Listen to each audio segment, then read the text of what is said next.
So, Katie, you can start recording. Okay, cool.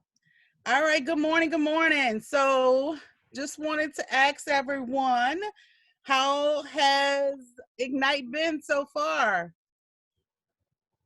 Great. I need unmute yourself. Trinice, I'm Great. loving that look.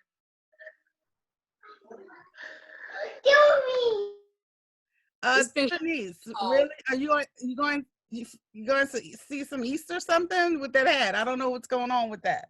But anyway, It's so just how too beautiful. It's just too beautiful today to be inside. So I'm on my patio. I figured I'd do my Ignite outside.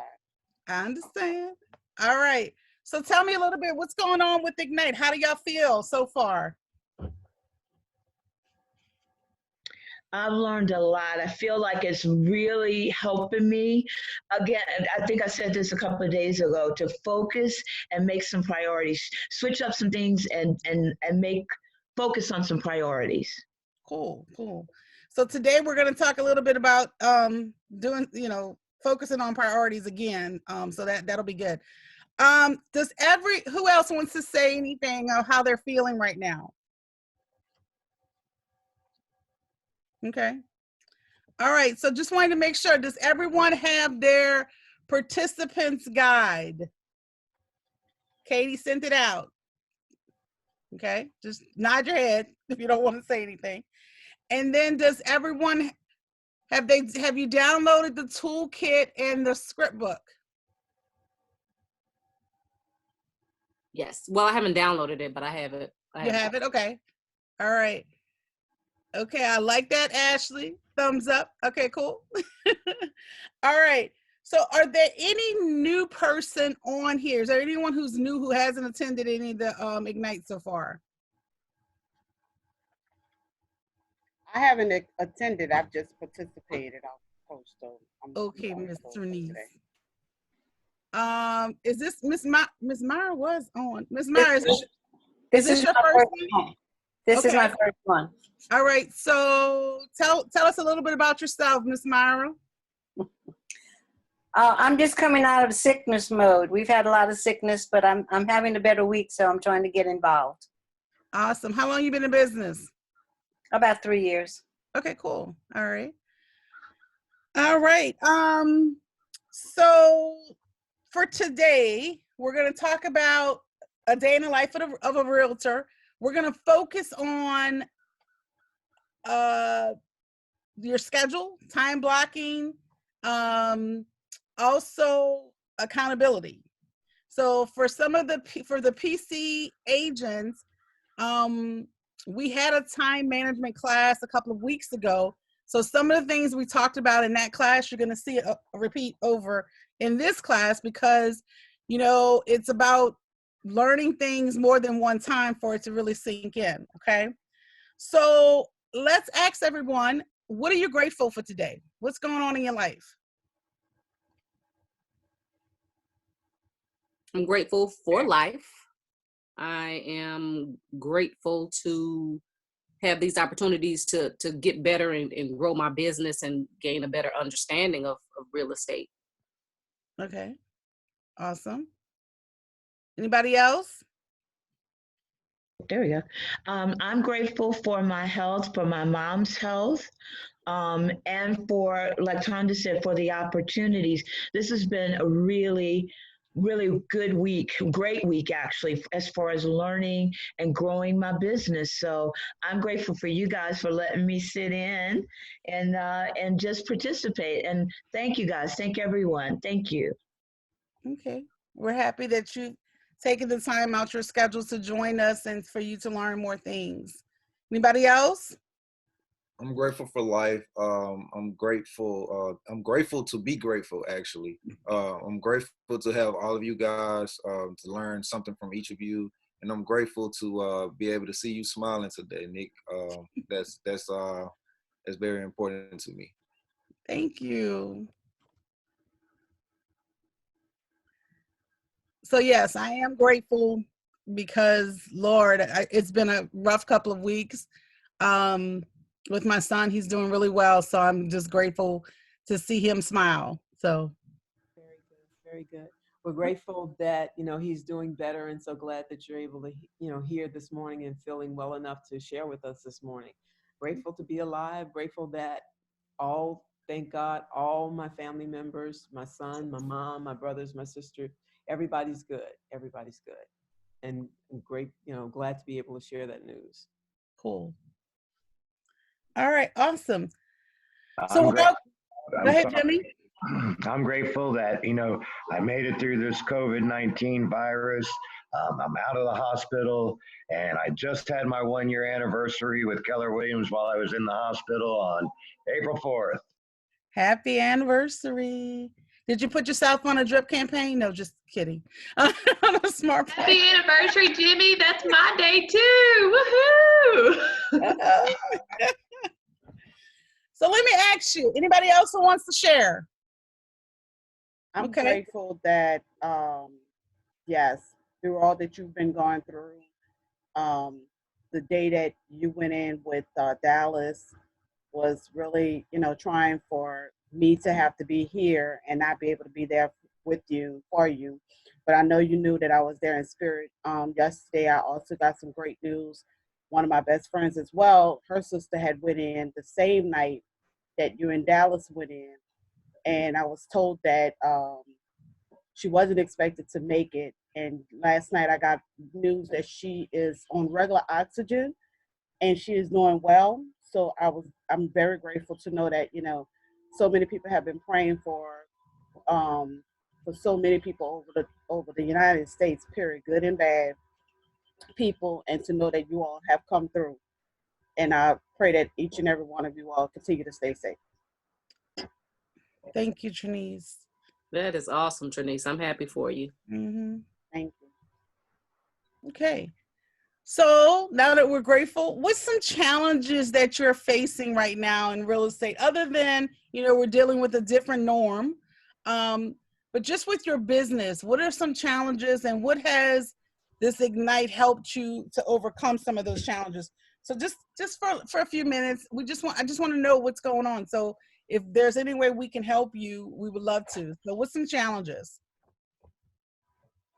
Well, these sessions have helped a lot getting me back on track. I am doing the calls, and the challenge that I have right now is being able to respond to everybody so that, I don't seem like a flake, that I do have that follow-up. So that's the challenge with me right now. Yep, the money is in the follow-up. So lead follow-up is very, very, very important. Anybody else having some challenges?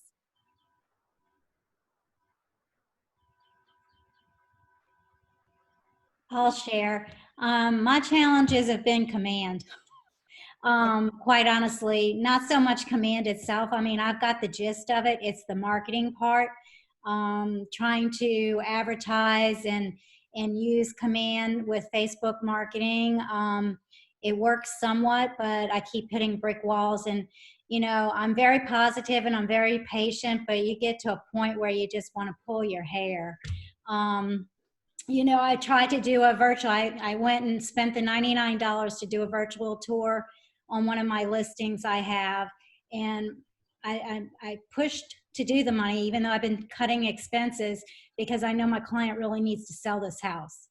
She bought another house, and this house, she just needs to sell it. So I went ahead and did it because of the COVID. Obviously, we weren't showing. So I got the virtual tour, got it done, downloaded it. It won't accept on the command. It keeps saying it won't accept. I mean, I've tried everything. So I pushed forward, just doing it another way. So I'm actually having a virtual open house tomorrow, Facebook Live. I'm not real savvy on the Zoom. I mean, I use it for you guys, but I just feel like people on the outside, I thought it would be just too confusing for me to try to have other people Zoom in and try to explain when I don't really know how to do it myself, So I'm doing a Facebook Live tour tomorrow. I advertised it. I did advertise it through command, doing it that way since I could not get my virtual tour on there.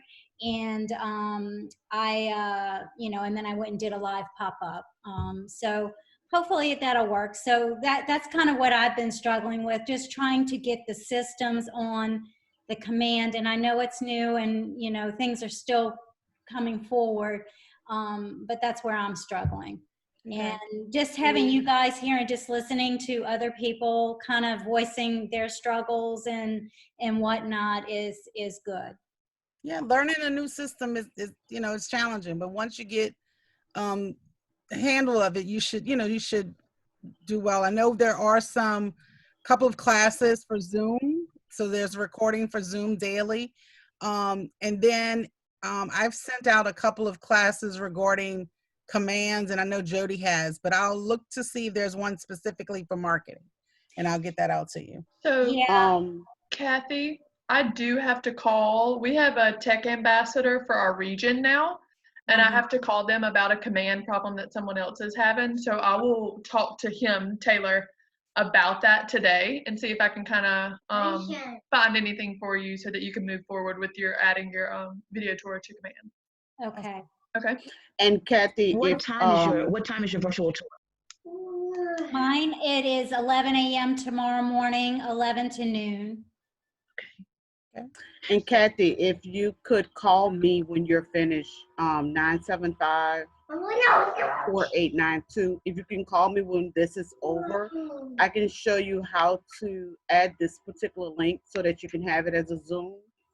I'm familiar with how to make it available at any time when someone wants to join in live. And as far as the, I'm glad that Katie's going to get that other information, because I love challenges. So it's probably, you just have to remove something, probably like the HTTPS, something like that maybe needs to be removed, or the SNET needs to be removed or added or something to that effect, because actually Nomar had sent out an email or a message yesterday about how we need to remove some things and add in order to make things like that video like you're talking about. Right. And I did figure that out, because I had that problem as well, and I figured out the HTTPS right before they put that message out there. So my virtual tour is on my MLS now. Okay, great. Yeah, so thank you. Trinice, what's your number again? 975? 4892. Okay. We may be able to go over that for a few minutes and see what we can do to try to fix that. Hi, Jack. Huh? Hey, Joan. Hi, Jack. Is that Yes, he's attacking me. I'm sorry. I'm gonna go off video. All right. So I failed to talk. Who am I? I forgot to even introduce myself. I just realized that. So I am Nicole Donald. I've been in the business for a little bit over 10 years. I started off with a little small brokerage for about 6 months and realized I wasn't getting the necessary training and education that I needed to be successful in the business. So I was at a training at Nomar, and I was surrounded by Keller Williams agents. And I was like, so who are you with? And then all of a sudden, like 5 or 6 agents, like, you need to come to Keller Williams. You need to come to Keller Williams. So at that point, I called, at that time it was Renee on a break. And ever since then, I've been at Keller Williams. So I've enjoyed being here. I love educating agents, really. My passion is not only to work with first-time home buyers, but to work with first-time agents so that they can have the tools that they need to be successful. I am one of the productivity coaches for the office, Deidre and I, and so we focus on the new agents. We have about 60 new agents that we work with pretty much on a consistent basis. So we do group coaching and individual coaching. So it's not just limited to new agents. We have a couple of agents that have been in the business for a little while. So they learning some of their systems and trying to improve as well. I have a husband and wife team. It's mostly the wife team, but my husband helps me out every now and then. He's in the other room like, yeah, right. So every little bit helps. Stephanie, you said something? Every little bit helps, I'm gonna tell you. Yeah. Every now and then he'll go show a house for me, but he is part of my team. He was like, I just got this license for you. Okay. So any questions about me for, you know, anything else? Okay. So let me start the PowerPoint. Okay, let's do this. All right, y'all can see the screen? Yes. Yes. Okay, awesome. Yes. Okay. All right. Okay, let me go back.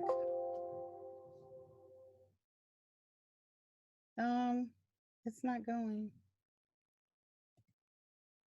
We see ignite skills to spark a great career. Right, but it's not going to the next slide.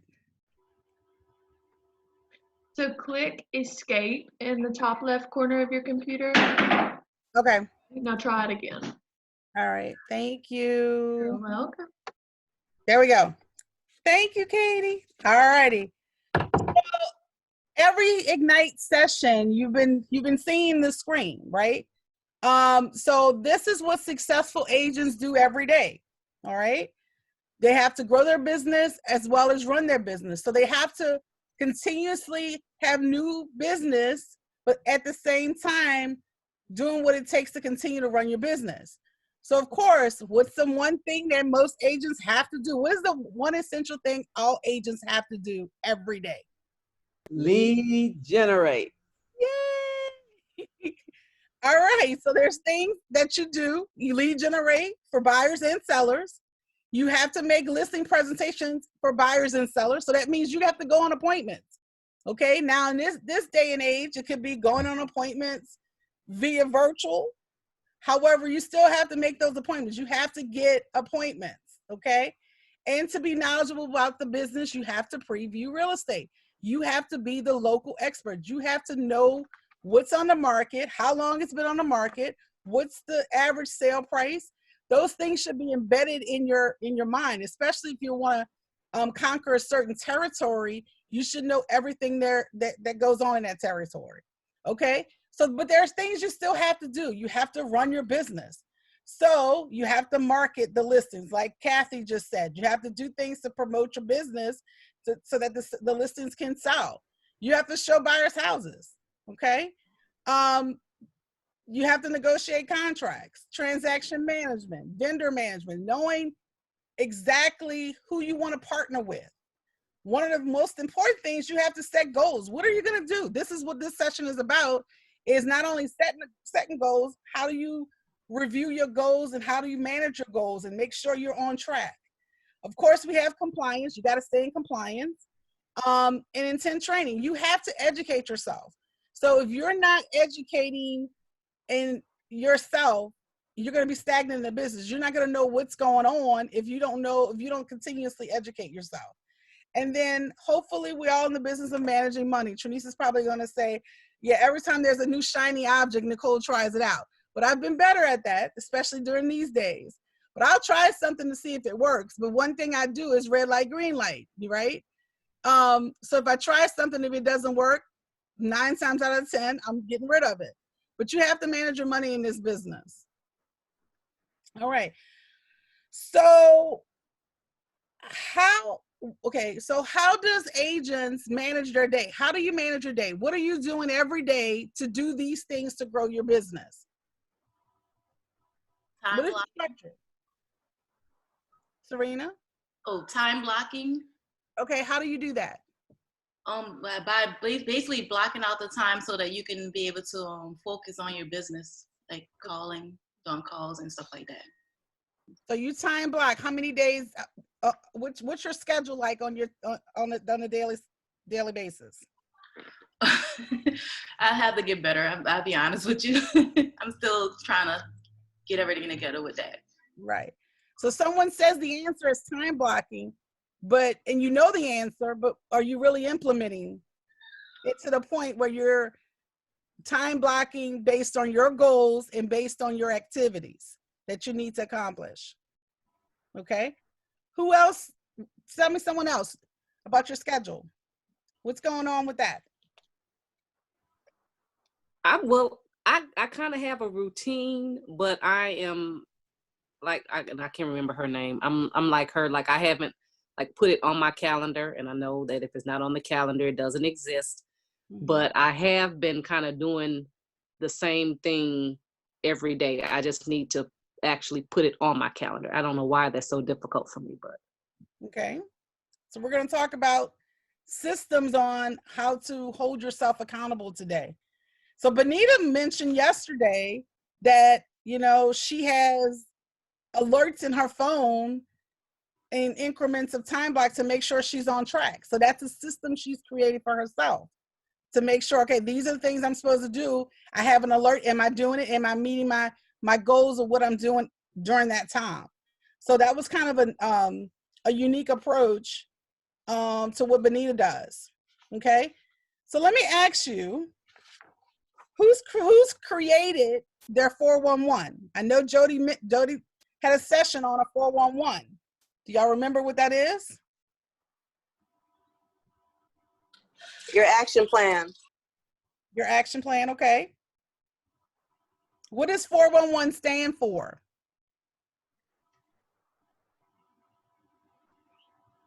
Ooh, we're silent. Information. 4 weeks, 1 month, 1 year. Okay. 4 weeks. What you're gonna do 4 weeks in a month over 1 year. Okay. Month. All right. So who has completed their 411 since Monday, at least since Monday, or attempted to do their 411?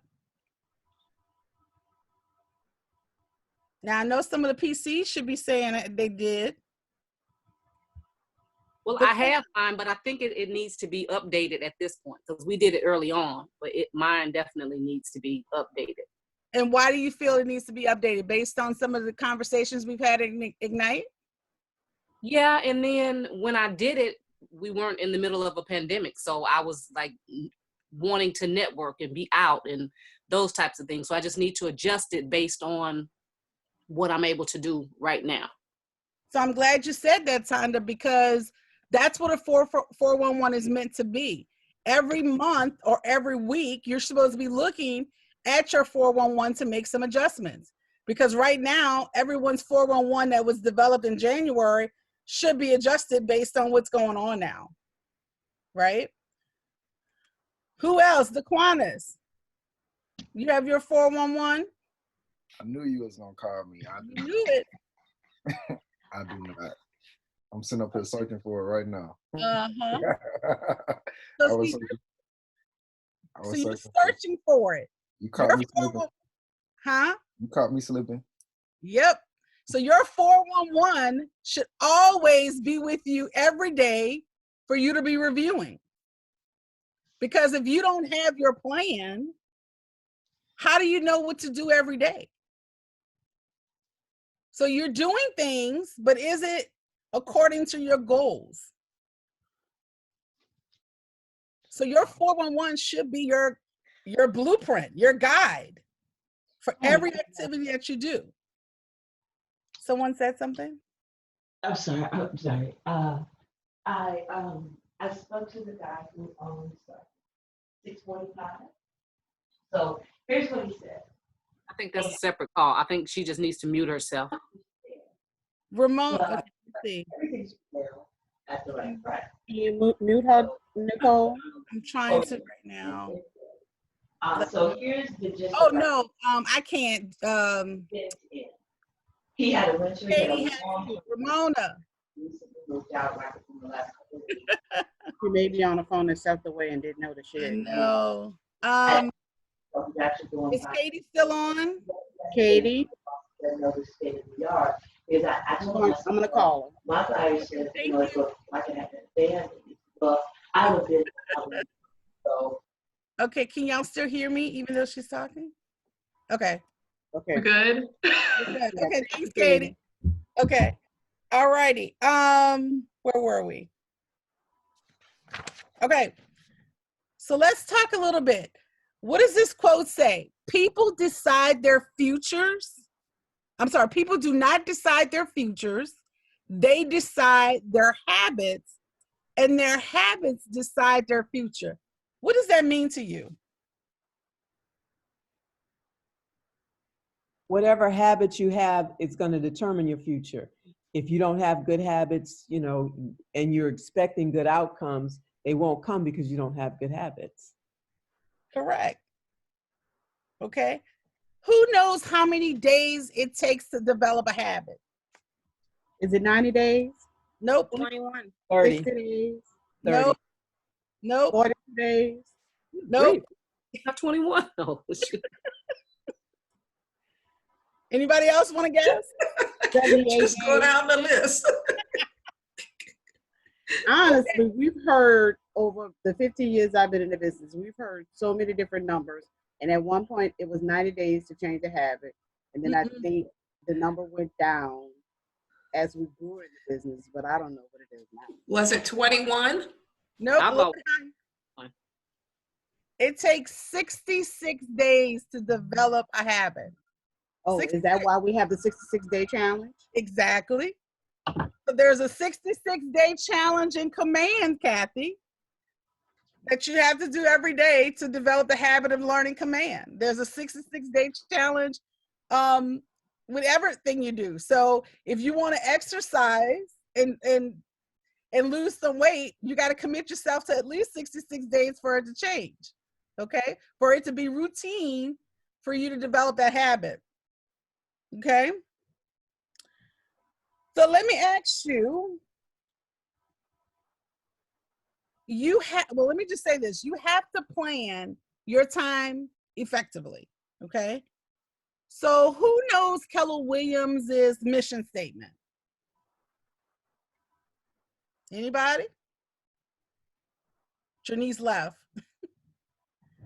Okay, so if you want to develop a habit to be successful, and Keller Williams' mission statement is to build a career worth having, a business worth owning, a life worth living, experiences worth giving, and a legacy worth living. So in order to fulfill that, you have to develop habits in order to make that happen, okay?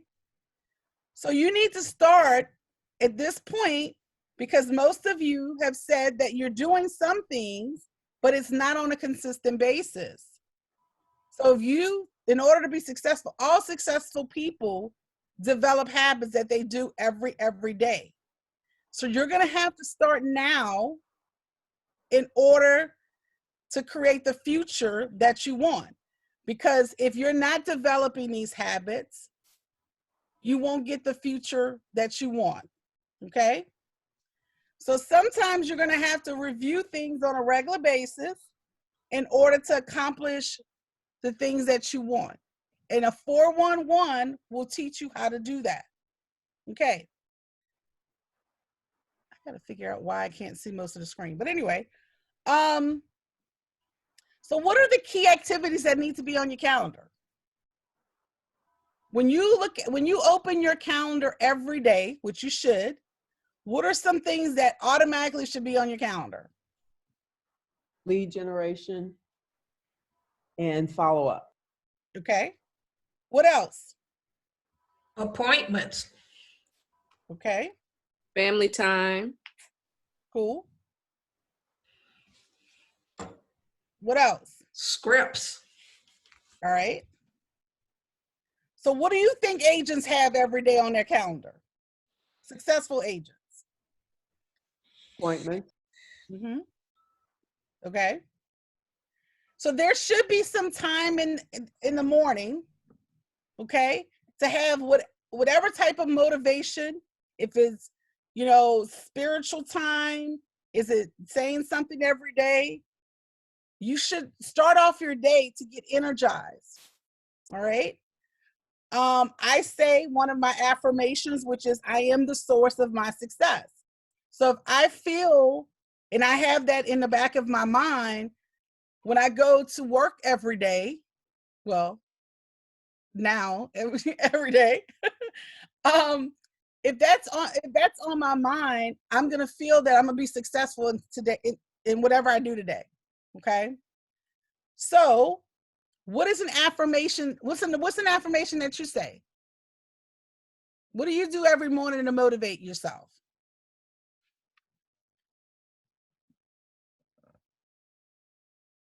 So no one motivates themselves every day? Well, I start with I always start with my daily devotional. So I'm gonna read my devotional, do my Bible verse, and then kind of go from there. But I don't just stand and do affirmations. Okay, and that works for you. Who else? What else does people do?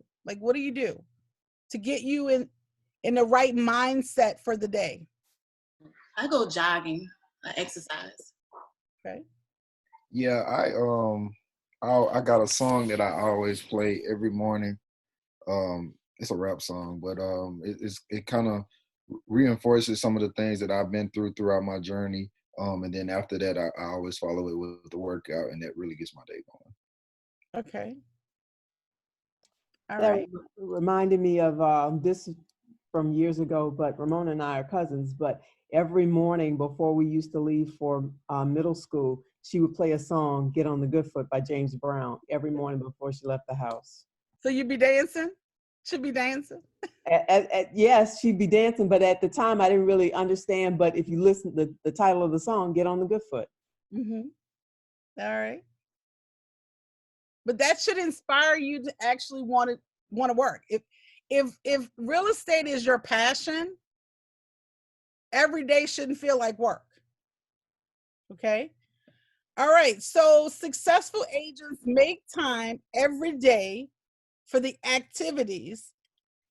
And you've been doing that, right? You've been doing your 10-4, that daily success habits. What are those that you should be doing every day? Those 10-4. Can someone name them? 10 calls, 10 notes, review 10 properties that week. I can't remember the fourth. Need some help. Somebody help me out. The letter, that's the personal touches, the letters, right? 10 personal letters. Oh, shoot. Add 10 contacts to your database. Correct. So, what successful agents do every day is daily habits, okay? So they're lead generating for business, so they're making at least 10 contacts a day. They're putting them in the database so that they can continue to follow up with those 10 contacts, right? They preview 10 homes so that they are knowledgeable about the market. And then another follow-up is to send 10 personal notes, because when you receive something that's personal and handwritten, don't you feel a little bit better? Isn't it more memorable when someone receives this and you think about them? You stay top of mind if you send something personal. How do you feel when you receive something? Like a personal note from someone. How does that make you feel? Special. Okay. So don't you want all your clients to feel special? Okay. All right, so let me ask you, we talked about the daily habits. Who knows the 5 job duties of a realtor, PC agents? Lead generating is 1. Scripts and role play. Negotiating contracts. Lead follow-up. Close the deal.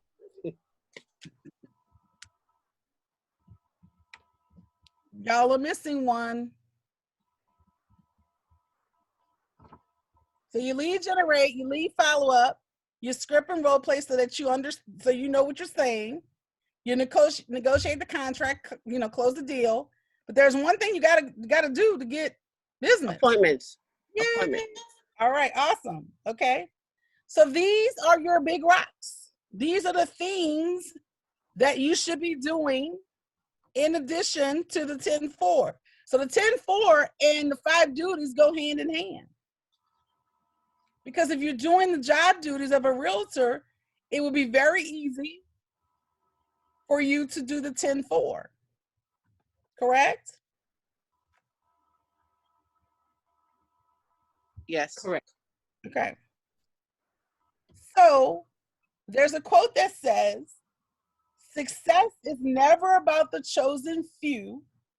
It's about the few who choose to be successful. So how many of you want to choose to be successful in here? All of us. Okay. And what are you doing to be successful? Working on my 411 plan. Yep. Just Building saying. our business. Okay. Because if you don't choose to be successful and you're not doing the things that you need to do on a regular basis, are you going to be successful in this business? No, you're not. Okay. All right. Let me show you, and some of the PCs have seen this.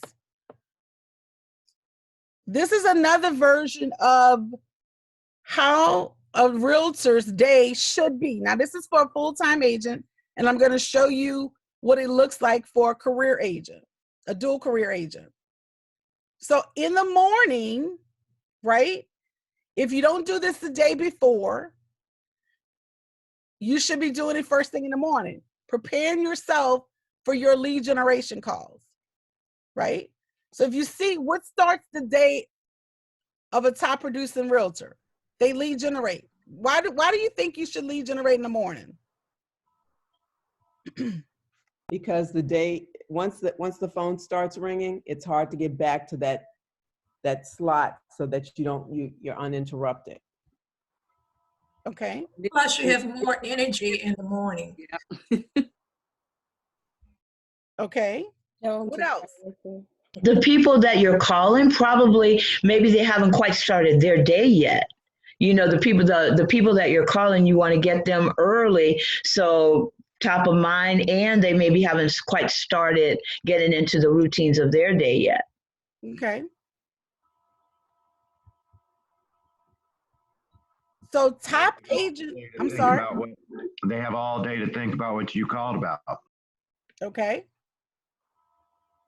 All right. So top agents, they start their day with lead generate and lead follow up. So if you look at the block of time from 8:30ish to 9, they're doing some business calls after they've lead generate. So that lead follow, some of that, the things that people want to look at their phone first thing in the morning and start reading texts and reading emails.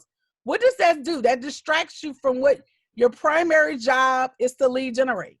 Because if you're not lead generating, you're not going to get new business. So why you're even responding to an email that can wait till 12 o'clock? There is no emergency in real estate, right? You don't need the ambulance come and pick you up and bring you to the hospital because there's no emergency in real estate. What you should be doing every day is lead generating and then doing your business type things, working on your business afterwards. So what they've done on this calendar is they've lead generated, they take a break to go do some business stuff, they take a lunch. Look what they do again. They lead generate, and if they haven't gotten an appointment, they do some more lead generating, just do a little business, go on appointments, and then they have family time. So this is the perfect day of a realtor. Now, we all know every day is not going to look like this, but if your calendar and if you plan to have this every day and complete the activities every day, you'll be successful.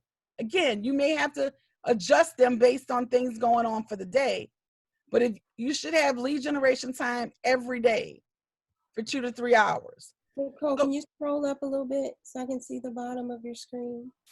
That's it. So look, at the end of the day, they're doing lead generation prep for the next day. So they have who they're going to call, what social media, whatever they're going to do to lead generate, they're prepping for the next day. They take out time to do that.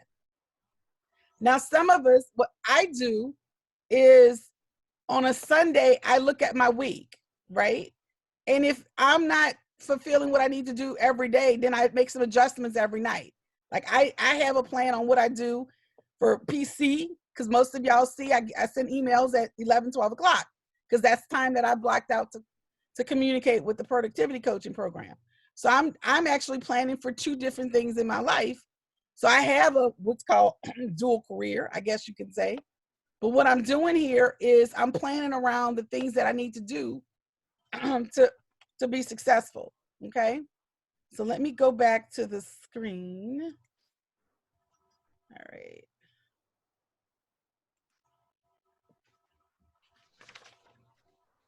Okay. From current slide. All right.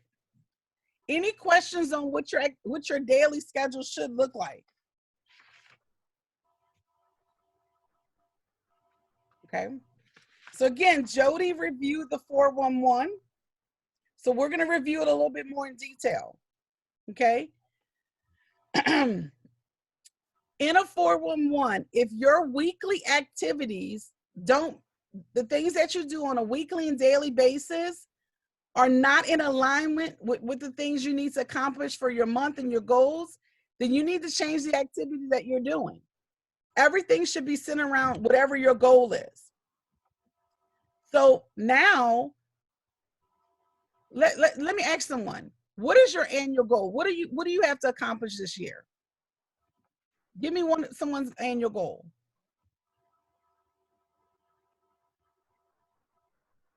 I need participation.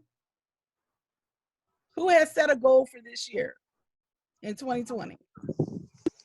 I have a goal to buy property. You have a goal to buy a property. Mm-hmm.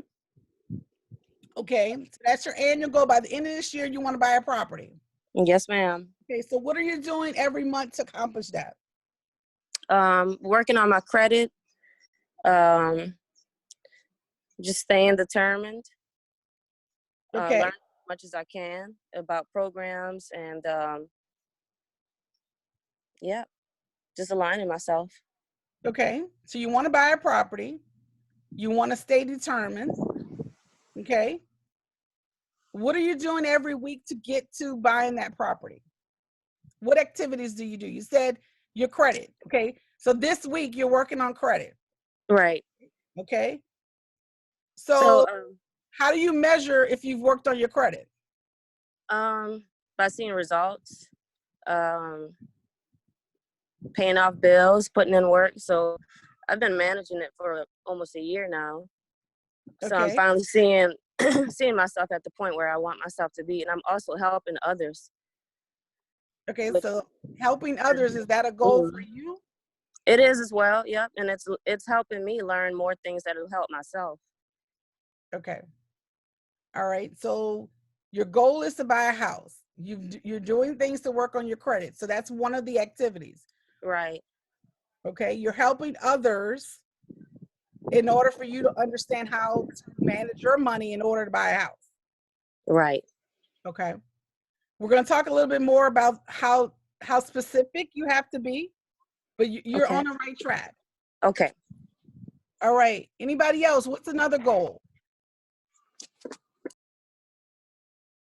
How much money do y'all want to make this year in real estate? Who has that as a goal? I do. I had my goal at the beginning of the year was to net $75,000. Okay. So it's a net $75,000. All right. I'm not trying to put you on the spot, Tonda. So by the end of the year, you want to net 75. Now we've, had some little challenges. So, yeah. Okay. So if you net 75, how much do you have to make every month? Oh shucks. I'm looking for my paper now. Okay. Let's see. Let me see. I know overall I had to do 131,000.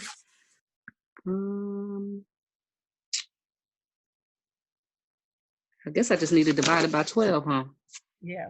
Basically. 6250. Thank you. About to do it now. Okay. So you know your monthly goal. Okay. So for your weekly, how many appointments you need to go on, how many calls you need to make in order to get the appointment and in order to get a closing and a sale. So you have to be that specific to know if your annual goal is an amount that you need to make in net, how many closings you need to have every month. And what are those daily activities? So if you have to have, just say, one closing a month, right? So that means you have to have so many appointments in order to get buyers or sellers. Are you doing that? Are you lead generating to the point where you get an appointment? Because if you don't get an appointment, you're not going to meet your goals. If you don't get a contract and close that contract, you're not going to meet your goals. So you have to be on point and understand, if I do not get an appointment and if I don't lead generate to an appointment, I'm not going to meet my goals. So you have to be that passionate every morning and say, I must lead generate to get an appointment. Okay. And if your goals are higher, I must lead generate to get 2 and 3 appointments. So if you don't have that mindset, then you're not choosing to be successful.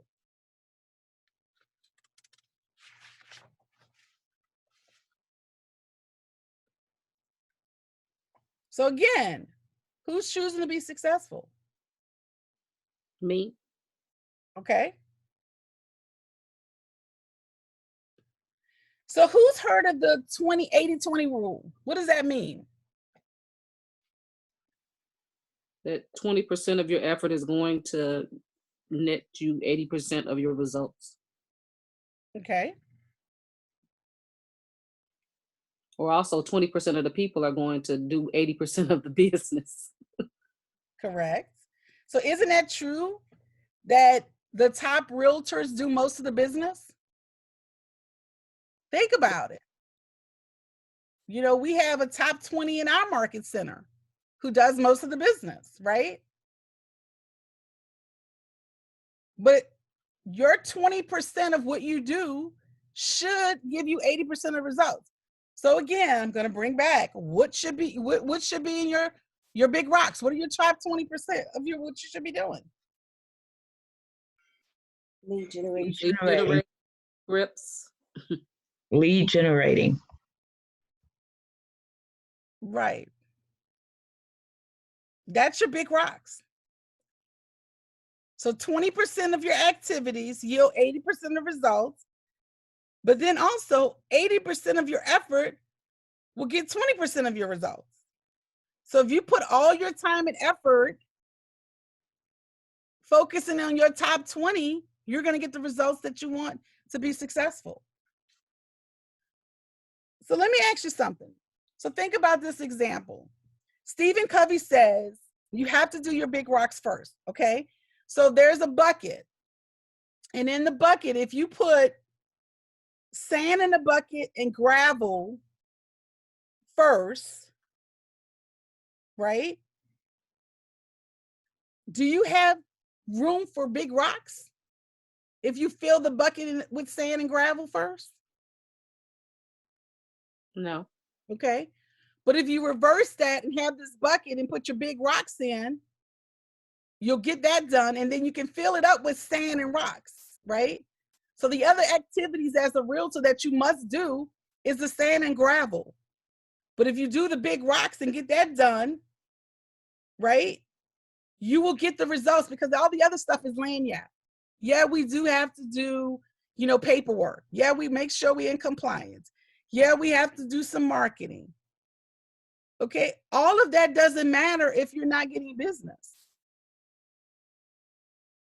Is that correct? Yep. Yes. Can I just say one thing? Sure. That goes with growing your business and running your business. Before you can run anything, you have to have it. So you have to do your big rocks and grow your business. And that's by lead generating. Okay. So I want to show something else.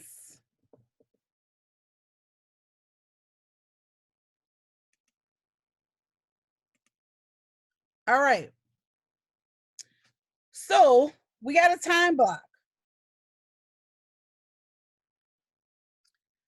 So time to mention the things that have to go on your schedule. So if you look at this exercise, what's the one thing you should do in your schedule, right? We're a company of God, family, and then business. So on your calendar for the whole year, you need to make sure all of the things that for your personal and family time is there. That's kind of non-negotiable. You want to make sure that you are spending time with your family. Right now, you have a lot of time to spend with your family. So you've gone a month with spending time with your family, so you don't have to put nothing else on. No, just joking. I was gonna say, can we send them back, please? So, but in a normal time, you would put those vacations, you would put the activities, birthdays, all of those things should go on your calendar first. The other two things that should be on your calendar or the things related to real estate, right?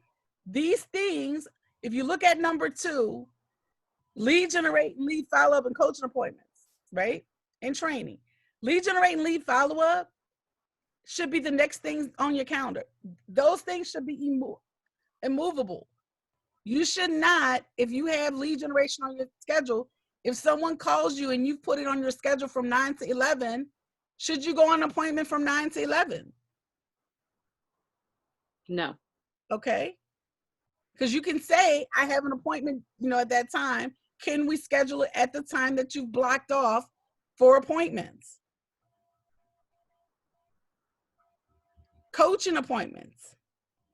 So every Monday at 5:30, productivity coaching clients have an appointment. Should you schedule an appointment at 5:30 on a Monday? Nope. Okay. Because, we hear, I know Deidre and I hear, oh, I had an appointment to go on. I couldn't come to coaching. Then you have predetermined appointment slots. These are the time that you set in your calendar to go on appointments. Now, I know based on your client, you may have to alter that sometime, but if you have in your calendar from 3 to 5 or 4 to 6, that's when I'm going on appointments, when you're on a call or you're scheduling an appointment, that's the times you give them. If you call your doctor and you ask your doctor, I need to come in, they give you what? An appointment. Can you negotiate with your doctor? Well, my only time that I'm available is at 6. Can you stay till 6? Does the doctor do that? No. So you have to be professional and say, these are my times, and they will respect you if you give them specific times, because they're going to say, well, she's professional. She has appointment times. Okay. And then everything else on your schedule, if you see, that's everything else. That fits in when you can. Any questions on how your calendar should look?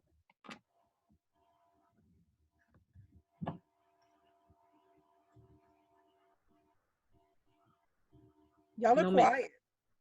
No, no questions. From parent side. Okay. All right. You're doing a great job, Coach Nick. Thanks, Dee. Okay, so we talked about the 80-20 rule. Now we're going to talk about what does your activities look like and how your specific things that you're doing, how they relate to your goals. Okay, so the things we talked about, I think that was Sophia. You wanted to buy a house? Okay. That was me, Nada. Nada, okay, I'm sorry. I thought that was Sophia. Okay, so Nada, you want to buy a house, okay? Yes, ma'am. So that's your goal, right? Right. So when you set your goals, they have to be measurable. So who's heard of SMART goals? What does SMART stand for? Have y'all heard about it? Huh? Specific. Okay. Measurable. Attainable. Realistic. Right. And I can't remember what the T is for. Time specific. Time specific. Okay. I Okay. was going to say timely. Okay. All right. Well, close. So this circle is the same concept of what SMART goals are. So they have to be identifiable. So you have to know what your goal is, right? It's metrics driven. So that means you have to measure the progress to attain your goal. So what do we have to measure our goals? What tools do we have? How do you track it? CGI. Your CGI, right? For PCs, we have what's called Locker Room. So what you said? I was just excited because I was waiting for them. So if you're tracking your goals in a system and you can review that system on a regular basis, wouldn't that be able to track if you're meeting your goals?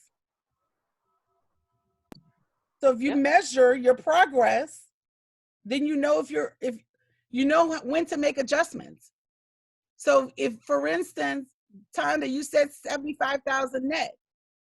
Okay, so that means if you're not making what you're supposed to make every month, that means the next month you have to do what? Double up. Mm-hmm. Okay, so every month, so if you didn't make your goal this month and you got to double up next month, so that means you got to do twice the amount of lead generation and to get twice the amount of appointments, correct? Yep.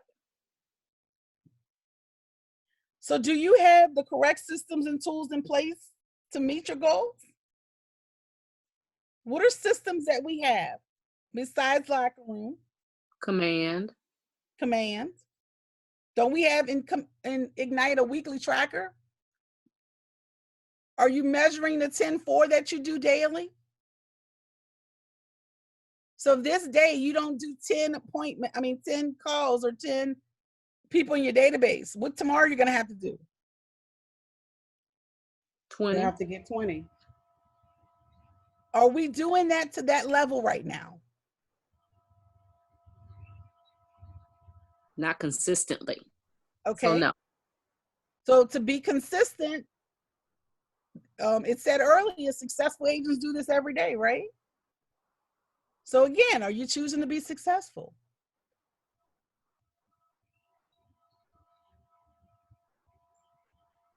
I'm just making you think, because if you're not doing this to a certain level, you might just be dreaming of being successful. Okay.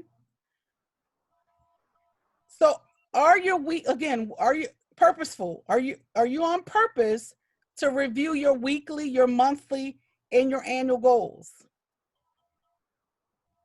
Okay.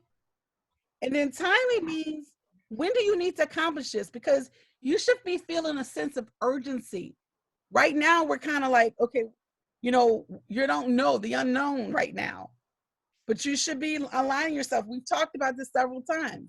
You should be making calls, touch calls, because you should be aligning yourself. When we're ready to go, you should be ready to go, because you've made those calls to people. So you know exactly what their timelines are right now. If they're not saying they want to buy or sell right now, fine. You need to put them on smart campaigns and drips so that they can so that you can stay top of mind. So when you're calling your database, that they know why you're calling, pretty much. That of course you want to see what they're doing, but they know you're in the business to sell real estate. Okay. Again, we talked about putting your big rocks on your calendar. We talked about who color codes their calendar. Anybody does that? I do.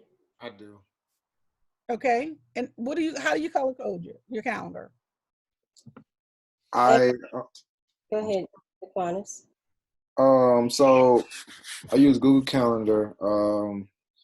Of course, I have my financial services company. I put that in purple, and I use my real estate in red and personal in yellow. So I link all of the calendars together and use the one app. So once I look at it, I kind of know each thing, and I'll know, and the color just automatically pops to me what kind of event it is. And usually I try to get my financial stuff in the afternoon, real estate in the morning, and personal in the evenings and things like that. Okay, but you can visually see what activities you need to do based on the color. Right. Yeah. All right. I do the same thing, Nicole. Everything that's lead generation based is in green. My law work is in orange. My family time is in red because I want to prioritize that first. And light blue is my personal time. So that would be anything that I do for me as far as trainings or, my personal trainings, or if it's something like if I go get my nails done or whatever that's only specific to me, it's in light blue. And then I use pink for other things like, if I go to a group training or something like that. Okay. All right, Daquanas, I see it. I see the color. All right. So based on that color, if you color count, if you do your calendar in color, or even if you have a manual calendar, if you highlight it, when you visually see those things, especially Benita, you have green for lead generation. So that to me is money. So if I see a lot of green on my calendar, that means I'm making a lot of money this month. Because either it's lead generating or have gone on appointments. So everything in green on my calendar is related to me making money. So if you see that, that's just a tool for you to track if you have a lot of green on your calendar, to say, okay, I can translate this green on my calendar and measure the activities that I'm doing to see if I'm gonna do what I need to do for the month to make my goals in a year. It's just a visual. It's a tool for you to use. And Nicole, like I said yesterday, I used to highlight with highlighters. Mm-hmm. And I switched over to individual colored stickies because it's easier if I need to move some stuff around, I can, move the stickies around. So that helps a lot. So whatever works for you, you need to develop some type of system so that you can track what you're doing every day. Every day. Okay. So let me ask you something. Do you write down everything you have to do? Who writes down the things that they need to do every day to be successful? I do. Okay. I do. Do you review it every day and during the day and see if you're on track? Yes. Yes. Is it mainly a to-do list or is it a success list? The things that you have to do to be successful? Because you can write down, I need to do, I don't know, make calls, right? Are the things that you're writing down relates to your goals that you have to accomplish? Or they're mandatory. They're mandatory. Okay? Because I want to tell you that, there's a difference between writing things down that you need to accomplish, because there's a urgent list and a list that just can get done when I can get some things when I have time. So if your big rocks is not the list of the things that you need to do to meet your goals every week, to meet your monthly goals, to meet your annual goals, that's just busy work. So look at your to-do list or your success list and really concentrate on, does this need to happen today? Because if it's not something that needs to be, that's urgent, that needs to happen today, that's not, and it's not going to bring you success, you need to just put it on a separate list for someday list. Okay? So Gary Keller, in his book, The One Thing, Dr. Gail Matthews says, individuals who write down their goals are 39.5% more likely to succeed. So for those who have their goals in their mind, do you think they're going to be successful? So for those who don't have a 411 in some fashion, do you think you're going to be successful? Because if you write it down, you're almost 40% more likely to be successful. So write it down, write it down, write it down.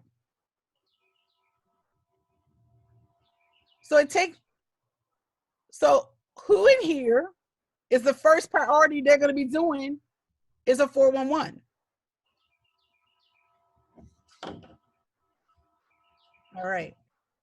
So you got to write it down. So it takes it a step further. Individuals who write their goals down and share their progress with either a friend, a coach, or someone to hold them accountable will be 76.7% more likely to succeed. What does that mean to you? Share your goals. That person will probably also keep you on track.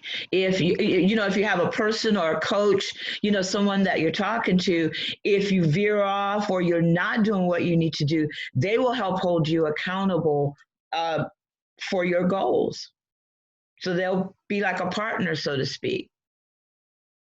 So how many of you have someone holding you accountable? Me. I do. I do. How often do you meet with them? 3 times a week. Every day. Every day. Every day. Okay. Even in my sleep. Even in your sleep. I jumped out of my sleep thinking I heard Miss Deidre's voice, but it got me on track. All right. Awesome. That's a So, good thing, Deidre.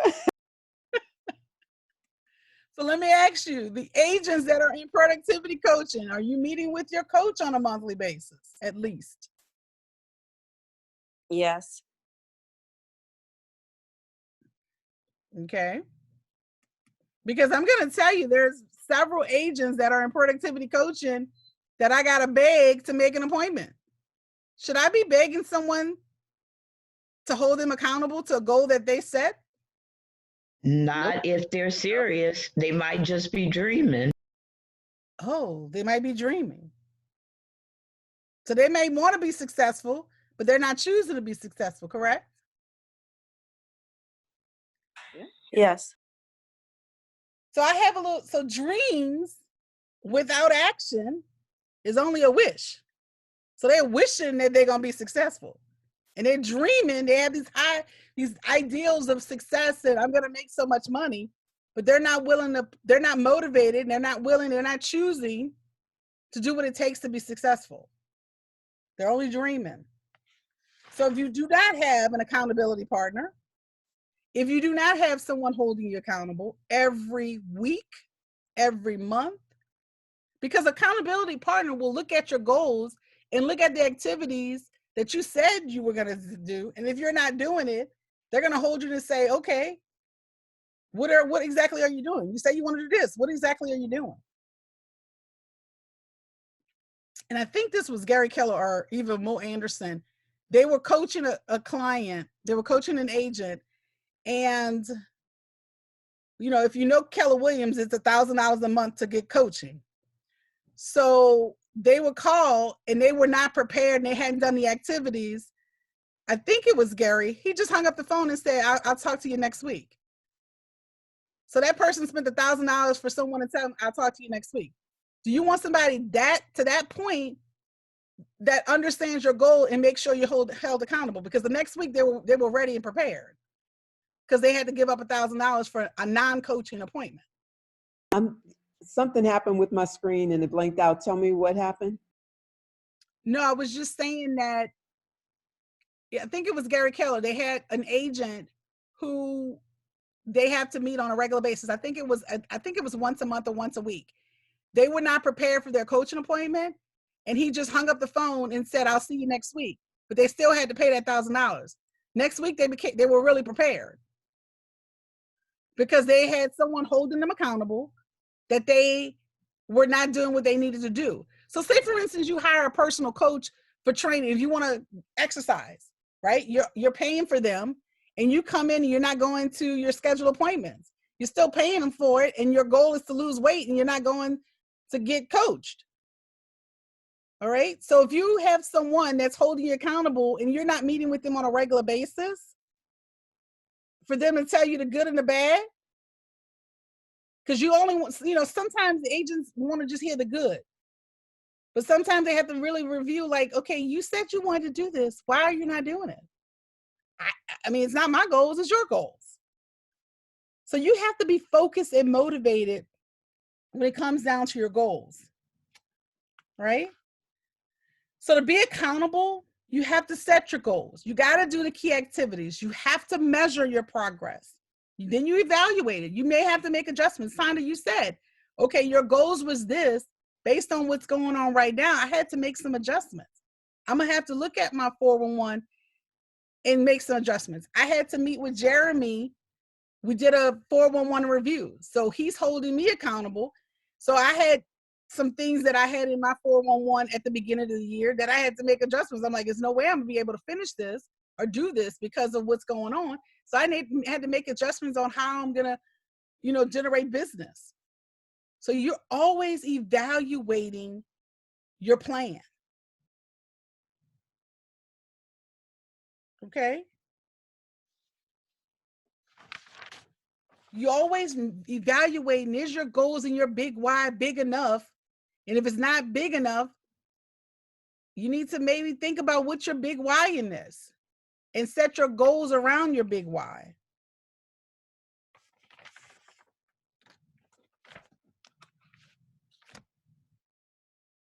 Okay. So your accountability partner, whoever that may be, all right, you should have long-term, short-term goals. This is what they should be doing for you on a regular basis. You're sharing your goals. You have scheduled meetings that you plan. This is when we're going to meet, in whatever communication method it is. Okay. You also should have some, whatever the check-in time. So you make a date. Just like you put appointments in your calendar, you should have accountability appointments in your calendar. Whoever's holding you accountable. Because again, it said almost 40% if you write down your goals, but close to 76 to 77% if someone's holding you accountable. So this is like an appointment. So, some of you, I think that was Stephanie, who said, I have someone that I'm checking in 2 or 3 times a week. It's on your calendar, correct, Stephanie? Yes. Okay. Who else? Who has a scheduled appointment with their accountability person that's in their calendar?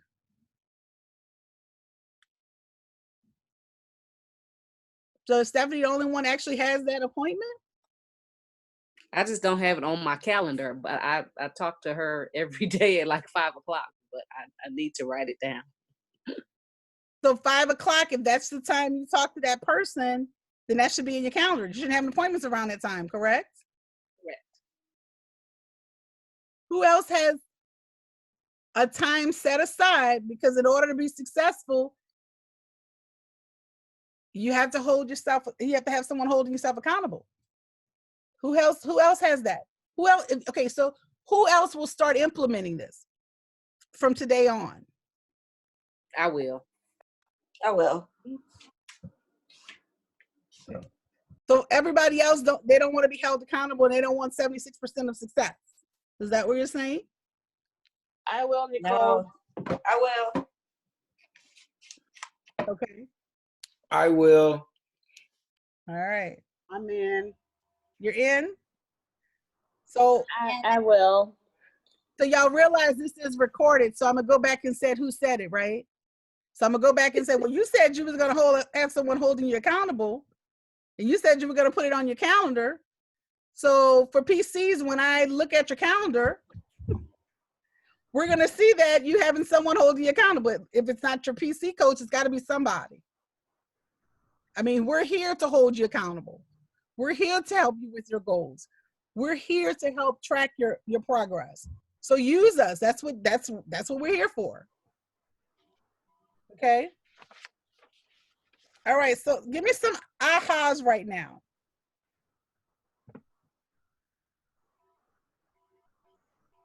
What have we talked about that may change your mindset and change the way you're thinking right now? Write down that 411. What else? If it's not on your calendar, it doesn't exist. You do know that's a script, right, Benita? It's true. So Benita has conquered a script. But it's true. If it's not on your calendar, if it's not written down, write it down, write it down, write it down. It doesn't exist. And now we're going to take it a step further. Write it down, put it on your calendar, and then have someone holding you accountable to what's in your calendar. Nicole, this is my problem. Okay. Every time I tell somebody something that I want to do, it's all, it's just like, I have to hang up on my sister sometimes, because anytime you tell her anything, it's always the negative side. She's always the doubting Thomas, always the, the party pooper. So it's like, I just rather not tell anybody anything. Just do me and, show them, I guess. I don't know. You have the wrong person holding you accountable. The person who should be holding you accountable should be there to share those successes with you, should be there, who should feel good about your accomplishments. So you have to find someone who's more in line with your goals, who's aligned with, I'm not saying get rid of your sister, but she's not the one that's supposed to be holding you accountable here. Hey, Bonita, let's be each other's partner. Okay. Okay. Because you know Quanta's gonna hold you accountable. I do know that. I need that personal training too. And I know she'll hold me accountable. I need right now. My best friend is, and sometimes that gets a little, friendy. So yeah, Bonita, we can do that. Okay. You can always be my mentor. I'm always aiming to learn from people. Who was that? Nada. Nada, for some reason you're not coming up when you speak. Okay. All right. So you hear this? Like, you should be motivated to have someone. Oh, I need to find someone. Just look at what's going on here. Because if you really want to be successful, you have to take it another step. And again, Bonita, you got to find, Daquanis has stepped up, but in order to have someone really hold you accountable, it's got to be someone you respect and someone who's going to be in line with yourself. So what are the behaviors or what are the systems that you're going to be doing differently now, besides doing your 411, besides writing it down? What type of tracking systems are you going to be using now?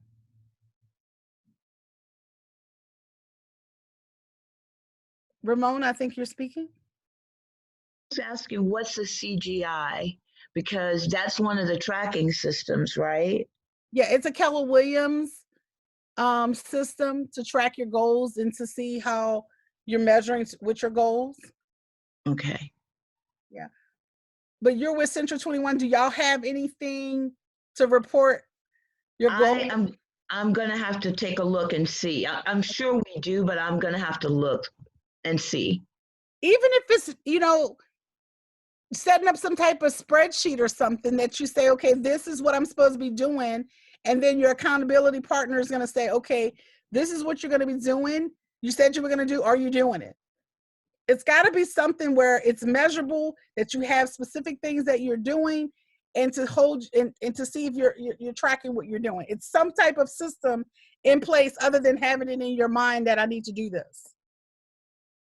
I do write everything down, but I don't have a calendar. So that's one thing, that's my aha. I'm going to get a calendar that I can take with me and write things down and make the plan. And then I can go, I do it, but I do it in a tablet. I just do it in a notebook. And I review my notebook every day. I start in the morning and I look over and I say, oh, what do I have to do today? But I think it'll be more organized in a calendar and actually detailed out, make lead generating calls and give myself blocking time. So there's my aha moment. So I've had a few.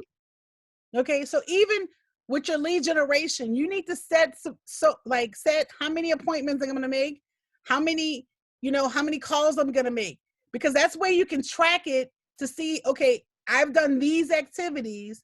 Is it giving me the results that I want? Right? So you need to know. I'm sorry, Ramona. No, I just said yes. Okay. Anybody else?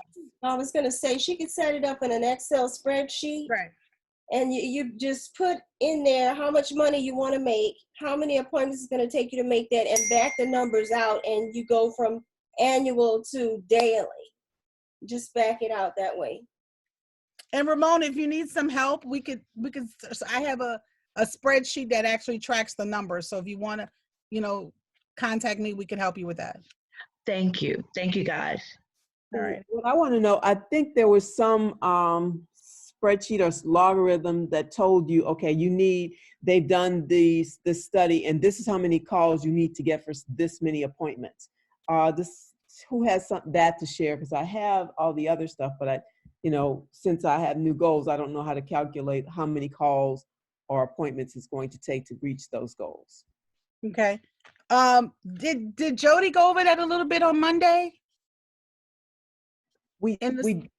She did, but she plugged in the numbers. All right, like, okay, if I want to make 100,000 a year, okay, net 100,000 a year, which might be 130 or something. Okay, I'm thinking I did 150, so I needed to close at least 2 a week. So I saw that, but I didn't see how we got to the part about how many appointments you need, how many calls you need to make. I didn't see that. Okay, so we have a formula that takes another step farther, and I could definitely help you with that, Stephanie. Okay. All righty. We're at 11:20. We have some more things to go through. Okay. So again, your goals should center around these things. That's your 10-4, right?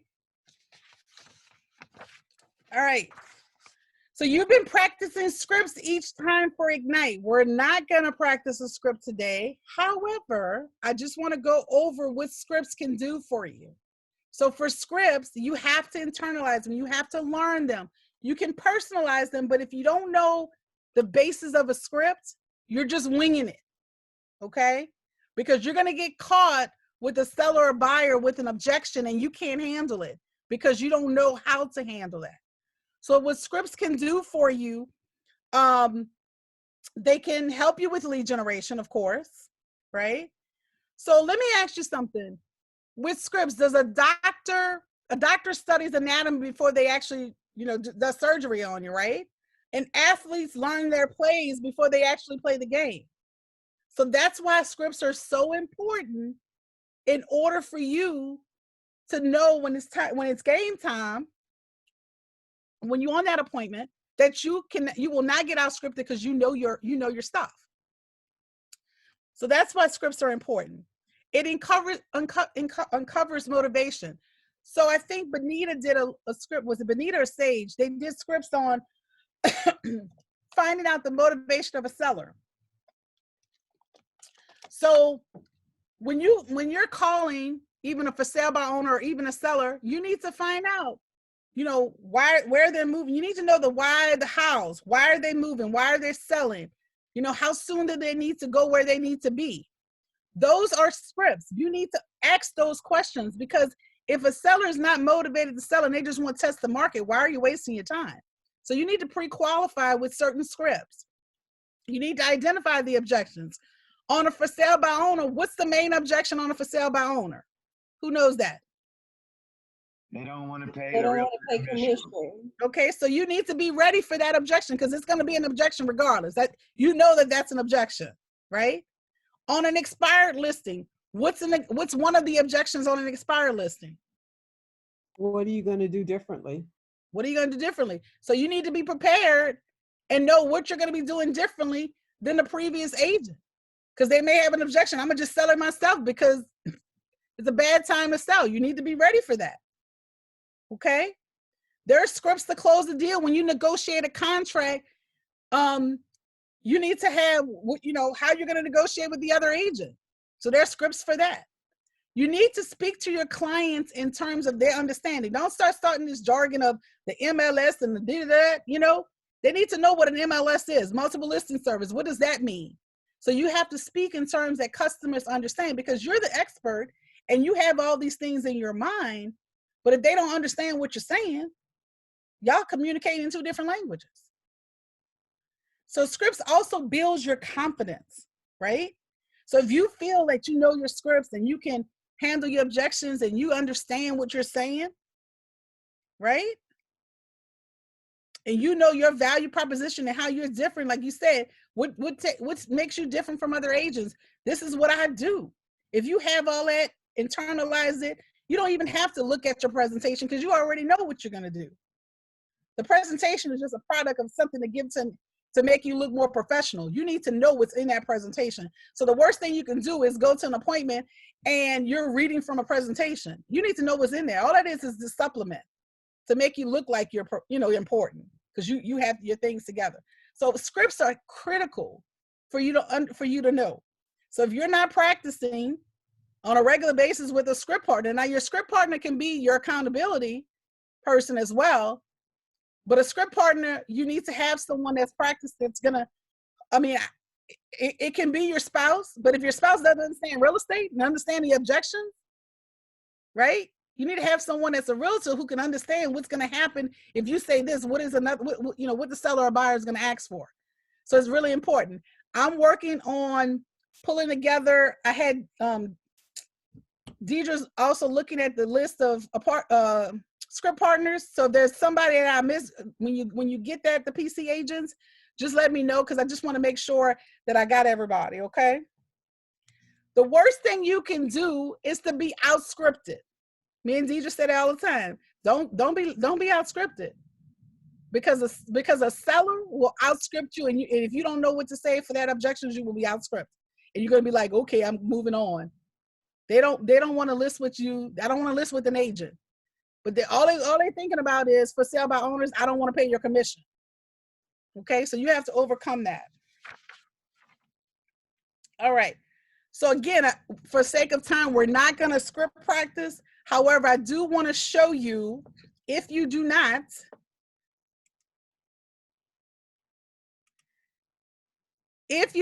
have this script book, that's Ignite, this is the Spark script book, okay?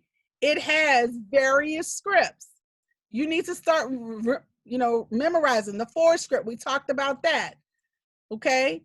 This is calling referrals. If someone gives you a referral, this is what you say.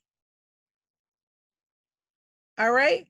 Calling to get personal professional services. You want to partner. This is business to business referrals, okay? Building your vendor database. You want to be in partnership with them, okay? Y'all want to give each other businesses. This is the script for it. You can't door knock now, but this is the script when you door knock. Listing open houses. This is here. Social media. This tells you what to say on a social media message. I don't know what to text. I don't know what to put. It's here. Don't reinvent the wheel. They're here for you. Now you may have to tailor it a little bit for your style, but as long as you got the content, they're here. This is an inventory script. This is perfect for you to know what's going on in the market. If you can't answer these questions, because a seller will ask you what's going on in the market, particularly in my neighborhood. If you don't know these things, then you're not coming across as the expert. Okay? So next week, we're going to be starting elementals. There's a script book for that. This is specific scripts on listing presentations, buyer presentations. Okay? Working with sellers, working with buyers. So you need how to close the deal. We just talked about that. All of these scripts are here for you. And again, PC agents also have another script book in the locker room. So the tools are here. You just got to use them. Okay? Before you actually go on appointment or make calls, say an affirmation, say a prayer, do something to get you motivated. You know, because people, I mean, one of the affirmations that always come from contribution. People will welcome my call. You need to pump yourself up. Daquanis listens to music to pump himself up. Athletes do too. Whatever it takes to get you pumped up, you need to do. Okay. Let me go back. All right. Update context. Okay. So in Command or in your database, there's what's called a health score. So when you put a contact in, and we're going to be doing some of this in our group coaching on Monday, but when you put a contact in Command, there's a health score. So the health score is dependent on how much information that you have in the command. Let me just show you, for example, right quick. So this is, of course, I put Dallas as a dummy. So if I have Dallas I have him as a contact. Right now, my health score is 64%. Ideally, you need to have your health score above 50, but this is just based on having a phone number, email, and a date of birth. Okay? So that I can add him to a smart plan for birthdays. So we're going to go in much more detail, but you need to have your database to the point where it's not just a name and a phone number, so that you are a name and an email, so that you can market to them. The higher your health score, the more things you can do to communicate with your database. So one of the things you need to work on is getting these health scores higher. All right. So the last thing I want to talk about is contracts a little bit. Okay, who's familiar with this contract? Me. Okay. Me. So do you know? So Benita, as the lawyer, I'm sure you know everything is in this contract. I do. Okay, so let me ask you something. When you review your contracts with your clients, are you going verbatim exactly what's in this contract, or are you summarizing? I take them through every single paragraph, but I do summarize it for them. I explain to them that I do not allow my clients to sign anything unless they 100% understand what they're signing. But when we're in an offer situation, things are going to go really, really fast. So we need to do this on the front end so that when I tell them to sign, they can just sign. But after I go through it with them, then I give them a copy so they can take it home if they want to read the entire thing. But I give them all the substance of the document. It takes us about an hour. Okay. So let me ask you this. Since I know you know because you're an attorney, who else knows what's in this contract? Who can tell me, and I'm gonna call on you if you don't volunteer. I thought you were talking in general. I'm sorry. Okay, you do general. So line 72 to 85, what does that mean in general? 70 to 85. I got it on the screen. 72. Let's look at like line. Other financing terms. Okay. On the financing terms, right? That paragraph, because this comes up a lot because people don't realize what this is about.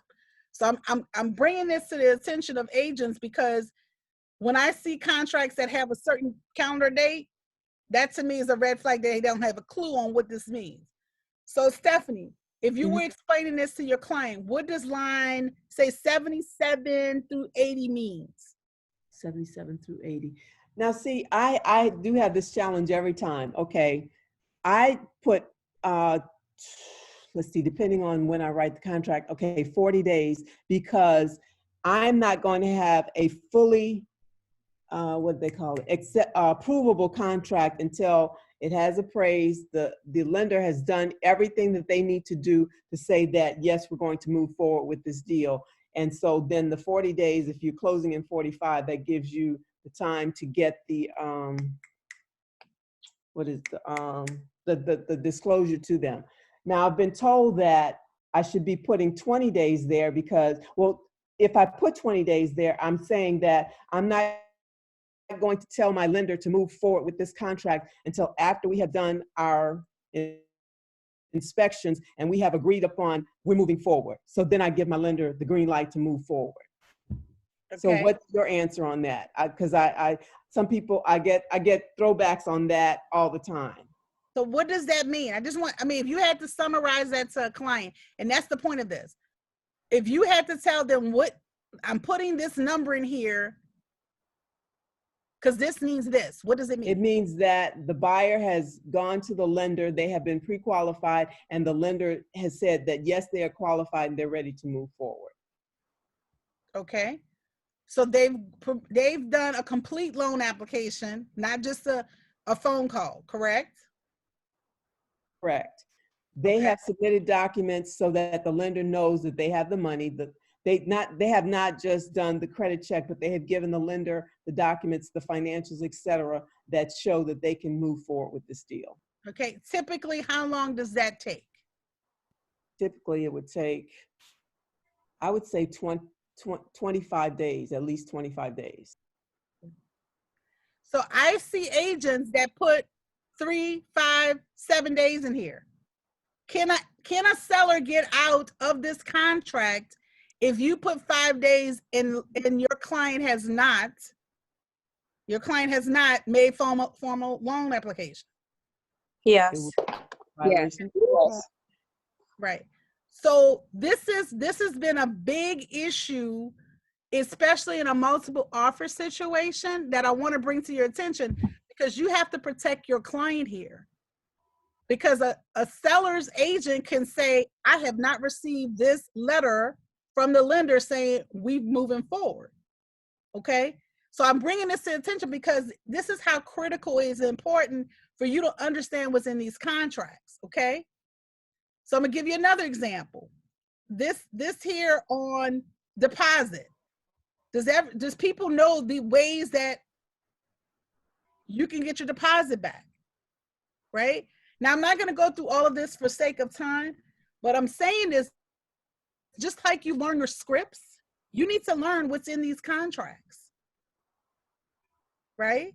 I have a contract, I do a contracts class, but part of this session is on knowing and role playing on contracts. Now, we're not going to do this because we don't have time, but if you can't look at this contract, read it, and at least give a summary of what it means, then you need to study your contracts.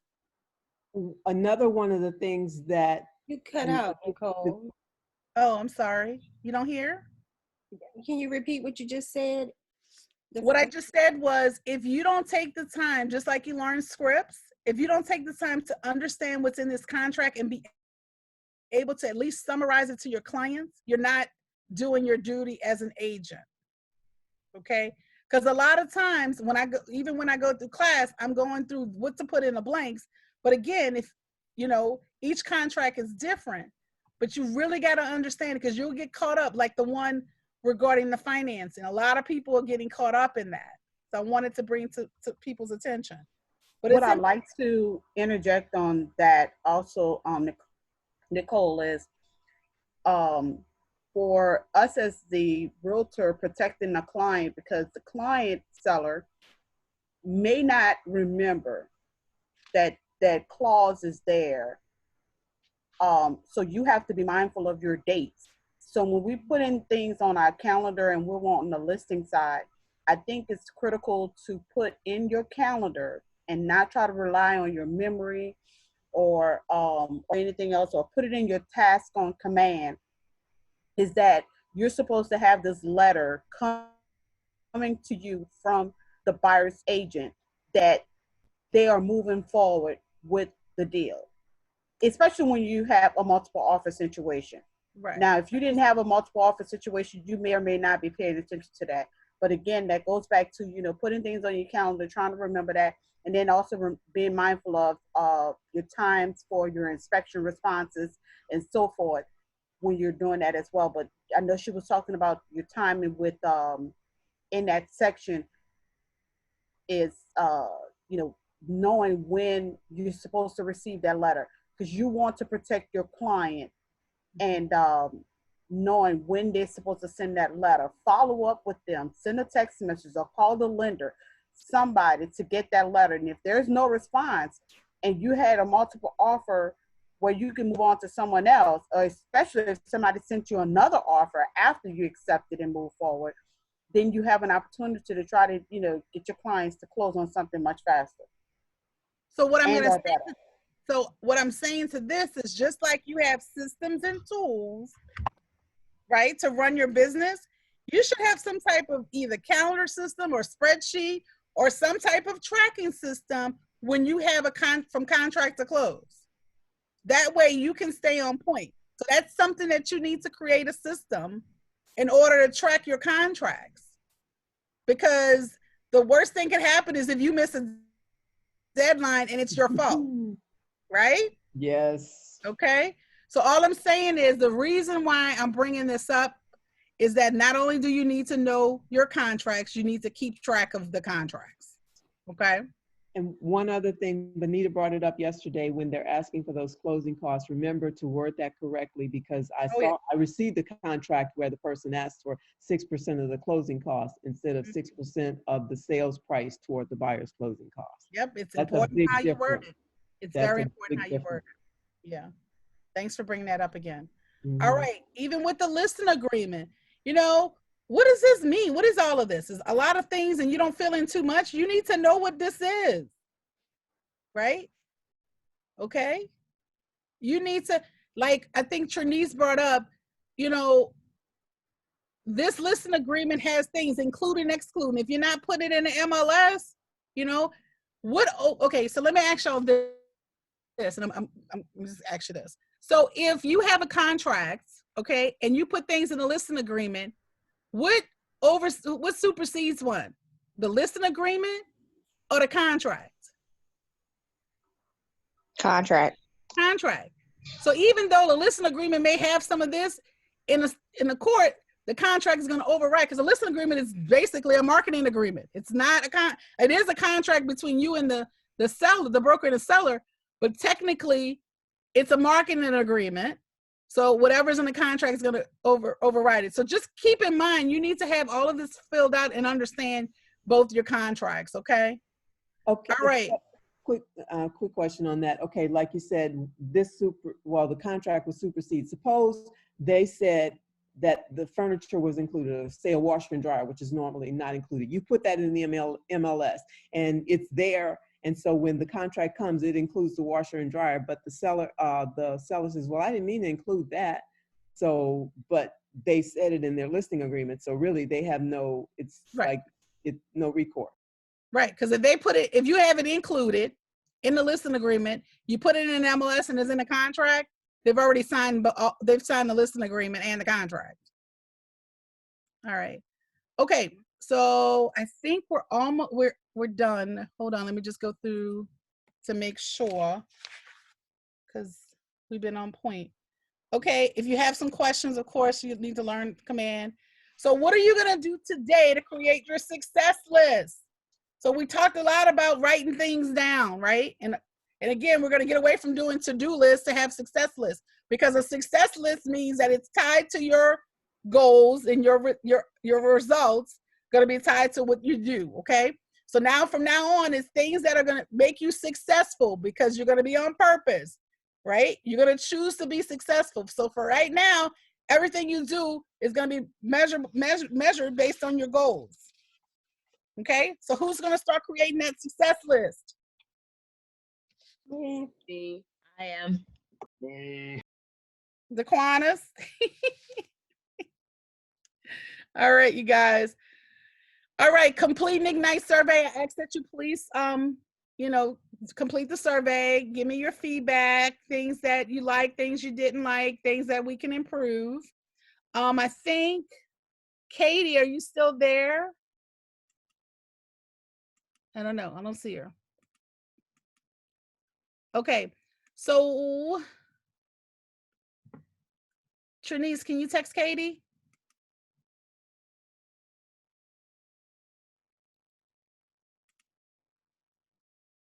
I don't see Katie on here. Okay. So I think she wanted to mention that we're going to be starting Spark next, not Spark, Elementals next week. So we're halfway there. Congratulations to everyone who's hung in for the 2 weeks. Yay! So we got 2 more weeks. So we're excited. And the other thing is, if you don't know about Bold Pivot, which is starting in May, we have Bold coaches from all across the country that's going to be us to help you build your business. So it's $99. So it's basically $1 a day, of $1 an hour, basically, of the number of hours that you're going to be having to do Bold, because usually Bold is about $800. So this is going to be virtual. So if you have not signed up, I highly recommend, because Bold is taking Ignite to another level for you. Okay. So you're getting the fundamentals here in Ignite, but Bold's going to actually help you continue to build your business. So if you haven't signed up, please do so. And it's open to everyone. So if you're not with Keller Williams, you certainly can be a part of that. And then, of course, Katie's going to do the recap for you guys.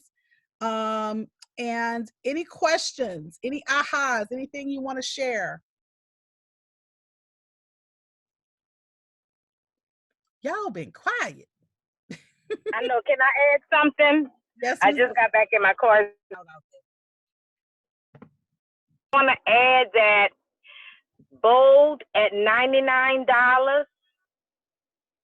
And this is for agents that are even not KW agents. To get Bold for $99 is an opportunity that you cannot afford to miss out on. You know how we have to seize the moment? Right now it's time to seize the moment. Now we're going through Ignite. We've done Ignite Sparks, and thanks to all of the wonderful instructors, you've all done an awesome job. And I can't wait for Elementals for next week. So what a way, we're ignited now, right? Bold is going to explode you. And we want to be in front of the curve, right? We want to be in front of all of the agents that are just sitting down saying, let's wait till all of this passes by. Because a lot of agents will not make it through this. And if you say you want to be successful and you want to make it through this, you need to sign up for Bold today. It's only $99. It's normally $800. All right, I'm out. Anybody else? So I want to thank you for participating. I have something in my chat. Hold on, let's see. Okay, I'll send it to you. Bold is how many days and how long, how many hours per day? So it's in 2 parts. So it's 2 days a week. However, for the actual sessions, okay? But there's also coaching sessions that's on the other 2 days, okay? And then you have a Facebook group of all the Bold coaches. So, and that's available to you all the time for you to ask a coach. And again, it's all the coaches from Bold. So you'll get top people from all over training you. It's not just one Bold coach. It's going to be several Bold coaches. So it's a great value for what you get. Okay. And Nicole, it's just for 2 days? No, it's for the whole month of May. I'm sorry, okay. I wasn't clear. So it's 2 days, 2 to 3 days a week, and then you have the coaching for 2 days, additional coaching on so ask the coach, and then you have the Facebook group. So it's the whole full month of May. It's 4 weeks. So on Nicole, on those 2 days or 2 or 3 days that it is a week, how many hours a day is it? It's is it 2 like hours. 8 hours? It's 2 hours. No, it's 2 hours. I think it's from 11 to 1. Okay. Okay. Is that live coaching? Let me see. It's a webinar. Is it It's live? webinar. Okay, so I guess what I'm asking is, can we watch it at our leisure, or it's only available during those 2 hours? I'm sure they will probably be videoed and available for those who's registered, but we need to check. We need to let Jody I'm check. not sure if they're recorded, but Sorry, I'll double check. What was the question? I'm sorry. Is Bold recorded? Okay, I don't know about that. I will check Okay. on All right. So we'll find out if you're not available from 11 to 1. I don't think it's recorded, but we'll double check. Yeah, because I may have to go back to work, and if I'm at work, I can't look at it from 11 to 12. I can look at it from 12 to 1. Yeah, I understand. Thanks. Okay, we'll double check that. Any And other? Katie, since she's on, she could give the details of Bold.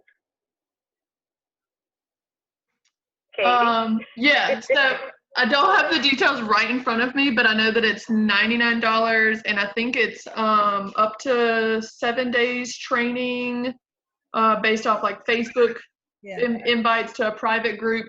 And then I think we calculated it that it's only like $6 an hour. No, it's actually $1 after you add the Facebook and all of that. Yeah. So y'all, I've never seen anything like this. And I think that this is a huge opportunity for everyone to take advantage of right now. You are getting coaching, training from mega agents during a time where, you know, we all are really, really needing this training right now. So I think this is huge. I'm taking it. I know Jody's taking it. Like, this is a great opportunity. And if I could push anybody and help anybody into this, I will definitely do that. Okay. I just sent it to you, Nicole. Look at it. Okay. So, real quick. I kind of reviewed some things, Katie, but you want to do another recap? Yeah, real quick. I'm gonna send a recap after this. Yeah, just wanted to say congratulations. Y'all have finished Spark and Ignite. This is the last Spark class, and then next week starts Elementals. So diving deeper in on prospecting, marketing, open houses, buyer appointments, seller appointments, things like that. Like diving very deep into those specifics. Monday next week is on what just blanked out, prospecting with Renee.